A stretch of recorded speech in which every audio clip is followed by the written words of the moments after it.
The story opens beneath a wide, amber sky, the kind that seems to swallow everything beneath it. The land stretches in silence, broken only by the whisper of wind dragging through dry grass. A lone rider moves across the canyon floor, his horse's hooves leaving prints that the wind erases as quickly as they're made. The man is young, 26, maybe 27, but the weight of years sits quietly in his eyes.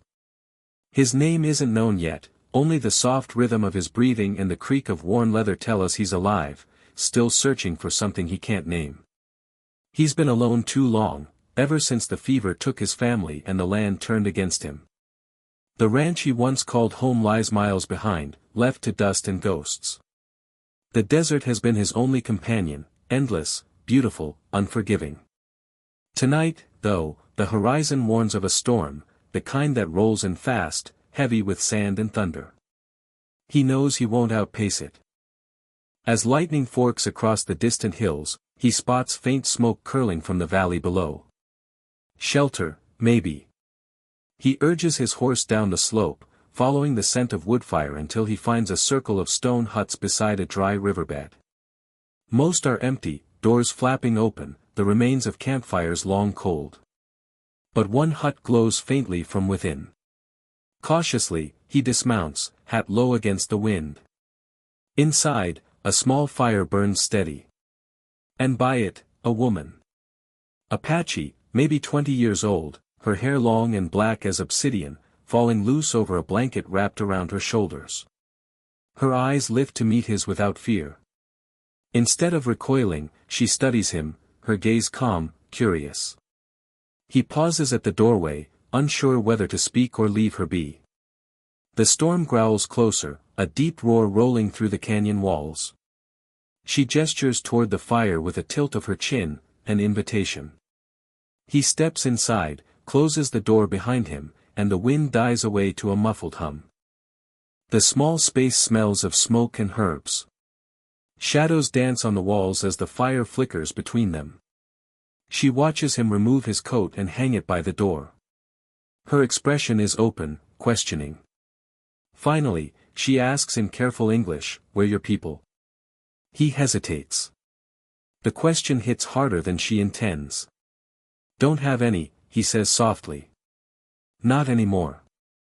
Her brow creases, not out of pity, but empathy, as if she knows the silence that follows loss. She nods once and looks back to the fire.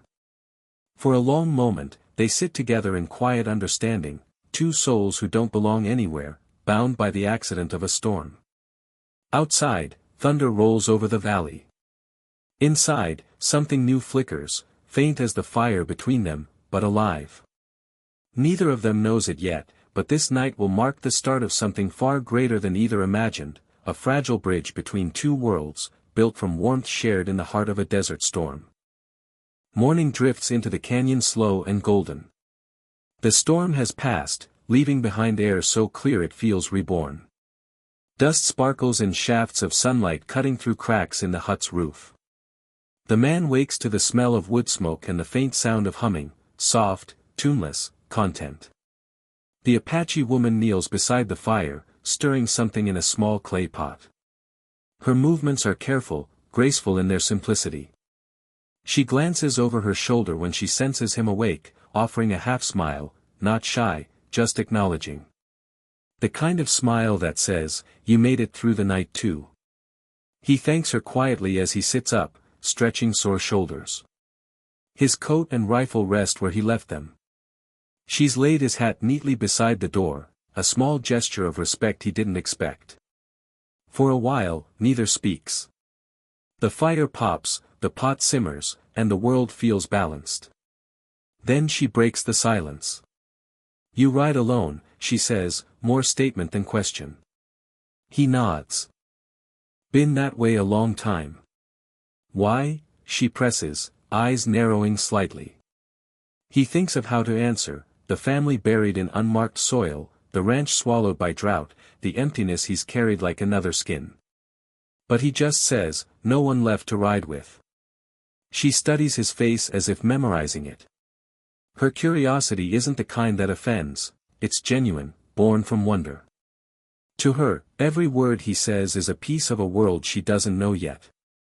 When she finishes cooking, she hands him a bowl.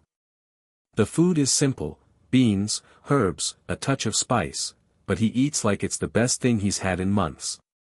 She watches him, smiling faintly at his hunger. Then her gaze shifts to the worn leather satchel by his side. "What is inside?" she asks. He unbuckles it, showing her a few things: a compass, a journal, a pocket knife, and an old photograph folded with care. She leans closer, her dark hair brushing his shoulder as she peers at the picture, a young couple with a baby in their arms. His parents and his younger sister. Her eyes widen in fascination. "This is your tribe?" He chuckles softly. "My family." She repeats the word slowly, tasting it. "Family." Her fingers hover over the photograph but never touch it. "White people make families by pictures." He smiles at her phrasing. "No. That's just how we remember them. Families are made with love. With time. With care." She tilts her head, processing the idea. "And with children?" she asks, her tone utterly innocent, as if she's piecing together a puzzle no one ever explained. He hesitates, caught off guard by the question. "Yes," he says carefully. "With children too." She nods thoughtfully, eyes distant, as though she's glimpsed something sacred and strange. Then, almost whispering, she says, "So that's how your people make children." The words hang in the air, untainted by any indecency, only curiosity, pure and childlike. He doesn't laugh. Instead, he feels an ache deep in his chest, for her innocence, for the years she's lived without knowing what love truly means. The wind moves through the cracks of the hut, carrying the scent of sage and smoke. Two strangers sit by the fire, separated by language and history, yet drawn by something neither can name. In her eyes, he sees wonder. In his, the beginning of something dangerously tender. The next morning arrives soft and windless, the kind of calm that makes sound travel far and clear. Outside, the storm has left everything washed clean, the earth smells of damp clay, the canyon walls glow gold, and the small stream that runs past the hut hums with new life. The man, Samuel, though she still calls him Cowboy, steps out first, breathing in the cool air. He's used to mornings that feel heavy, lonely. But this one feels different.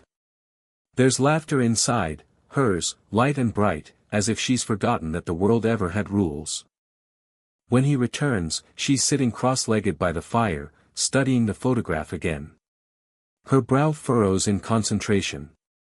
"I think I understand now," she says softly. "Love makes family. Family makes life."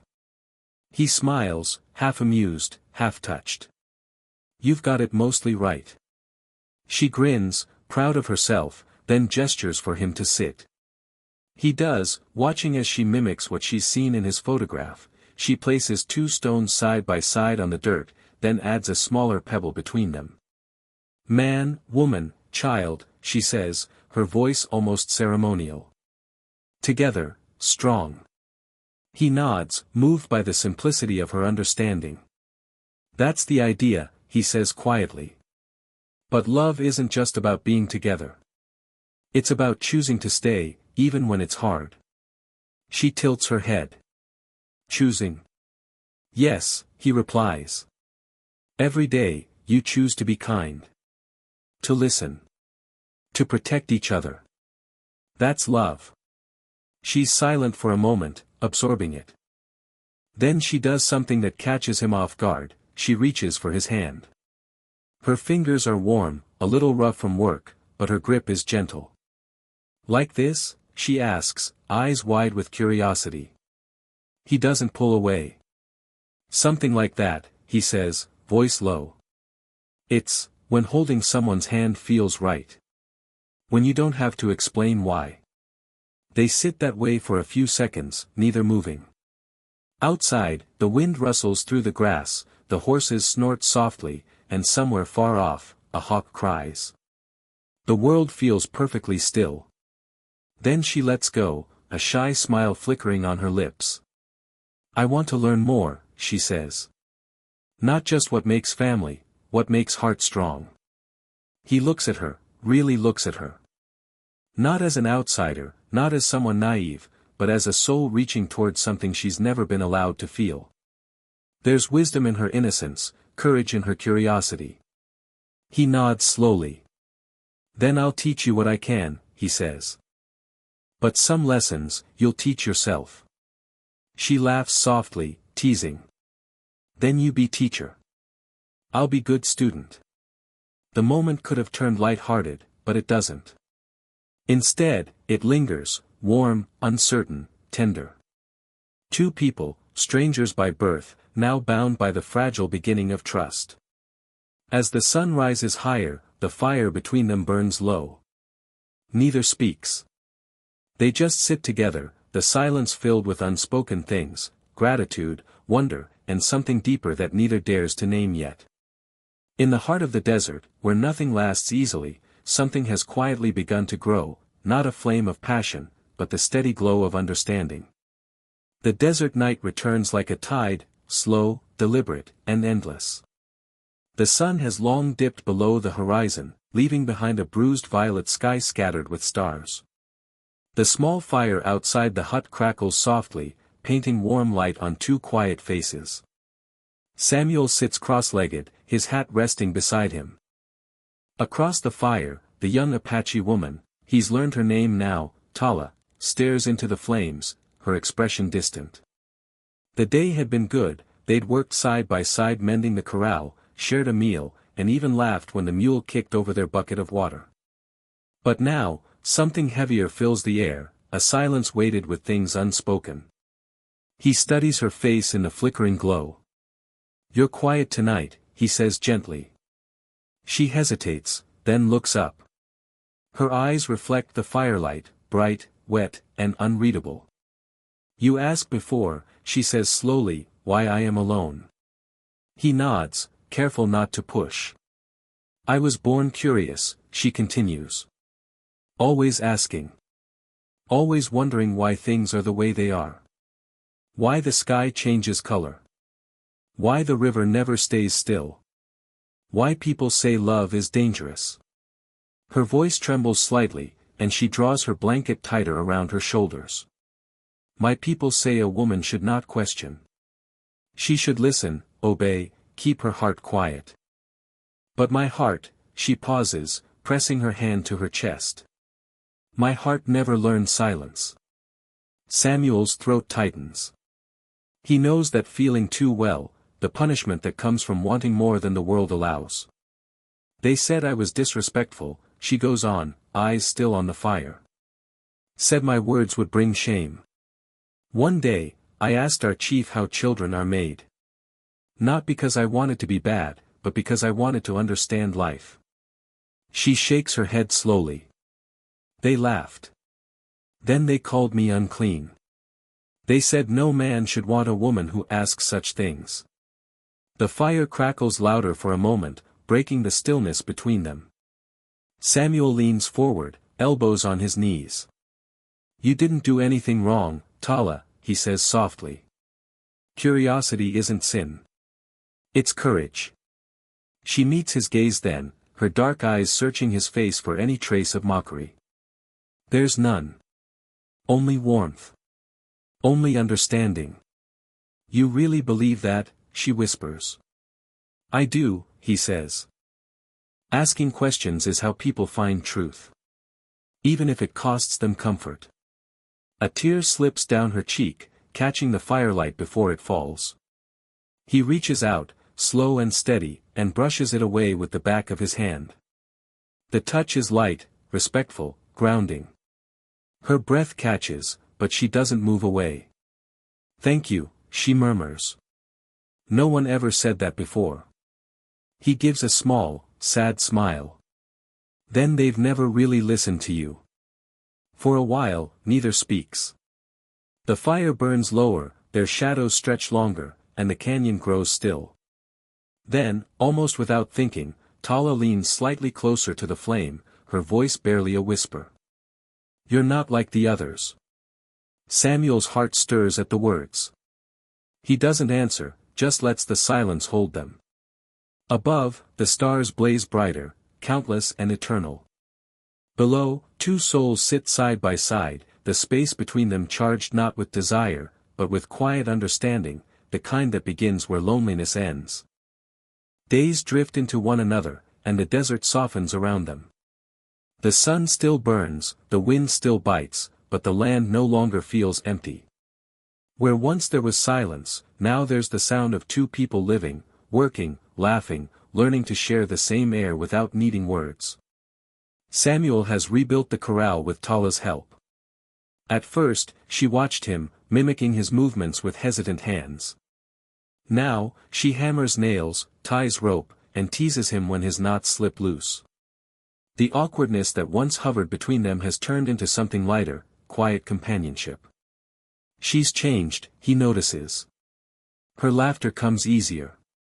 Her eyes, once guarded, shine with confidence. Yet sometimes, when the day fades and shadows stretch long, he catches her gazing toward the far hills, toward the world she left behind. That evening, the sky turns blood-red as the sun dips low. They sit side by side on the fence rail, watching the herd settle. The air smells of hay and dust and the faint sweetness of wild sage. "You work hard," he says, handing her a canteen. She takes a drink, then smiles faintly. "You teach well." "I try," he says. "You're a fast learner." She chuckles softly, brushing a strand of hair from her face. "Maybe because my teacher listens." He glances at her, really looks, and for a heartbeat, time feels fragile.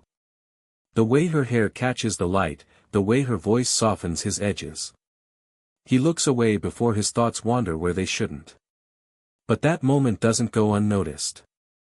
Tala tilts her head slightly, watching him with that quiet intuition of hers.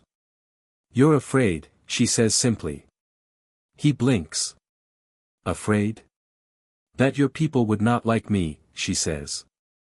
"That my people would not like you." He exhales, setting the canteen down. "They wouldn't understand," he admits. "Some folks think you shouldn't cross certain lines. That people belong where they were born." She nods, thoughtful. "And you? What do you think?" He hesitates, searching for an answer that doesn't feel like surrender. "I think, people belong where they're treated right." Her lips curve in a small, knowing smile. "Then maybe I belong here." The words hang between them, fragile and powerful. The breeze stirs her hair, and he has to stop himself from reaching to tuck it behind her ear. Respect keeps his hand still, but the feeling doesn't fade. They return to work, though both are quieter now. When the corral is finished, Tala runs her palm along the smooth wood and says, almost to herself, "We built something strong." Samuel nods. "We did." As the sun sinks, distant voices echo faintly through the valley, riders, perhaps. The sound pulls at Samuel's chest like an old warning. The world beyond this canyon hasn't forgotten them. Rumors have spread, about the cowboy who lives with an Apache woman, about something forbidden blooming in the desert. Tala senses the shift. "Your people come?" she asks, eyes narrowing. "Maybe," he murmurs. "Or yours." The silence that follows is heavy but not hopeless. She steps closer, her voice steady. "They can say what they want. We know what is true." Samuel looks at her then, her strength, her faith, and realizes how much she's changed him. The line between their worlds hasn't vanished, but somehow, they've learned to stand on it together. As night falls, their shadows blend on the ground, two lives bound by courage, caught between belonging and love, daring the desert to judge them.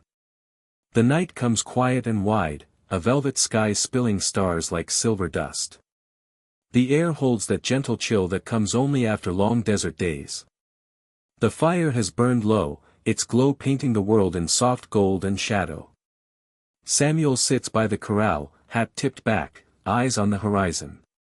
He's been restless all day. The riders they heard the night before never came closer, but the echo of them lingers in his mind like thunder too far away to trust. He knows word has spread, about the Apache woman who lives with him, about the strange companionship that's turned whispers into judgment. He hears footsteps behind him, light as wind over sand. Tala. She joins him without a word, sitting close enough that their shoulders nearly touch. For a while, they listen to the coyotes sing somewhere out in the dark. They talk again, don't they? She says softly. He nods. Probably. They think bad things. He lets out a slow breath. Some do. Some think a man shouldn't live with a woman he ain't married to. Others think a white man and an Apache woman don't belong together at all. She's quiet for a moment. Then, in a voice both steady and sad, she says, "Your people and mine, always afraid of what they don't understand." He glances at her, catching the starlight reflected in her eyes. "You're not wrong."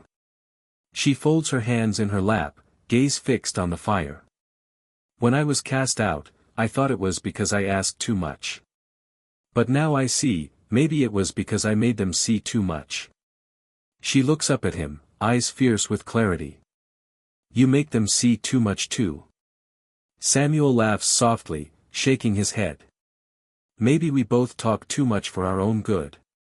She smiles at that, but it fades quickly. "You could send me away," she says quietly. Then they stop talking. He turns to her fully now. "Is that what you want?" She meets his gaze without flinching. No, the single word settles between them, solid, certain. He feels something shift inside him, something deep and terrifyingly tender. The kind of feeling that can change the course of a life. He reaches out, slow, until his hand finds hers.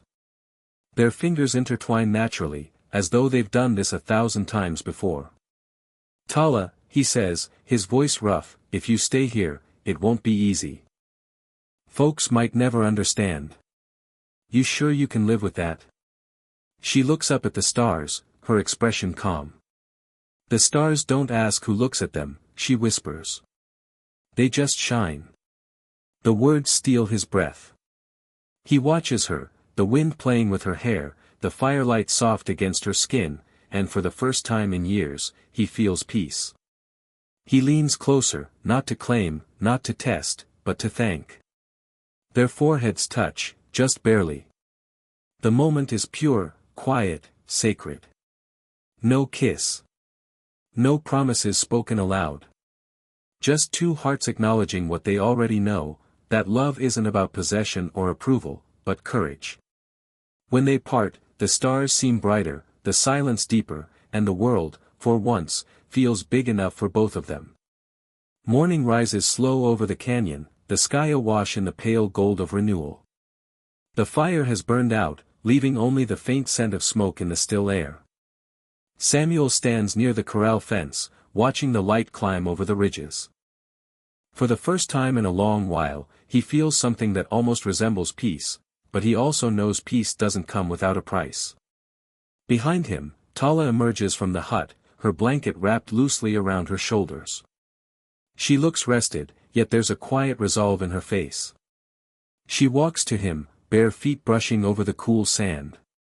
"They will come today," she says softly. He turns, brows knitting. "You're sure?"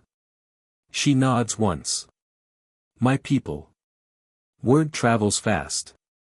They've heard where I am, and who I am with. He swallows hard, his chest tightening. "And what do you want to do?" Tala looks toward the horizon where the red earth meets the morning light. "I am not a child anymore," she says firmly. "If they come, I will not hide." He studies her, feeling that familiar mix of pride and fear. "Then I'll stand beside you." By mid-morning, the riders appear, 5 figures on horseback moving steadily across the plain. Their silhouettes are sharp against the rising sun. Samuel's grip tightens on the fence rail, every instinct screaming to protect her. But Tala steps forward before he can. As the riders approach, he sees the faces of Apache men, older, stern, proud. Among them rides a woman, perhaps a healer or elder, her eyes calm and knowing. They stop several yards away.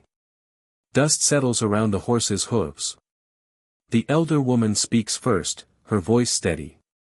"Tala of the Willow clan," she says.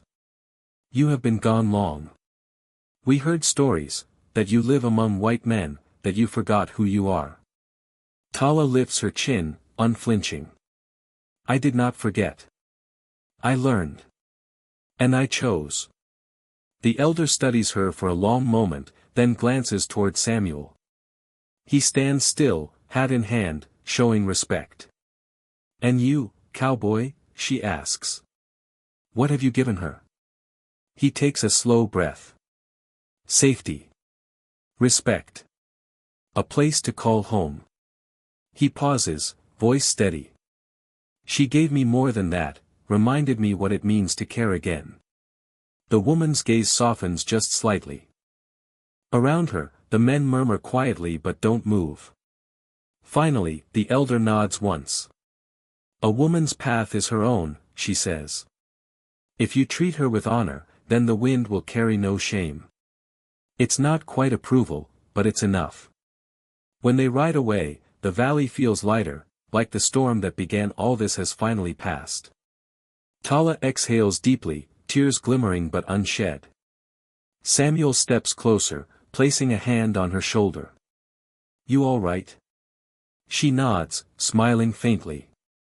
"More than all right. Free." He smiles back, small, genuine, full of relief. "Guess that makes two of us." They stand together as the sun climbs higher, painting everything in gold. The land, once harsh and unforgiving, now feels alive. The horses graze nearby, the rebuilt corral gleams in the light, and for the first time, the canyon seems to breathe with them. Tala takes his hand, their fingers interlacing naturally. No ceremony, no grand declarations, just quiet truth. Two hearts, two worlds, finally standing on the same ground. The camera would linger on them there, a cowboy and an Apache woman framed by sunrise, no longer divided by history or fear, but bound by something gentler, stronger, and entirely their own. And as the desert wind carries the last embers of night away, a single feeling remains, not passion, not sorrow, but the simple, enduring peace of belonging.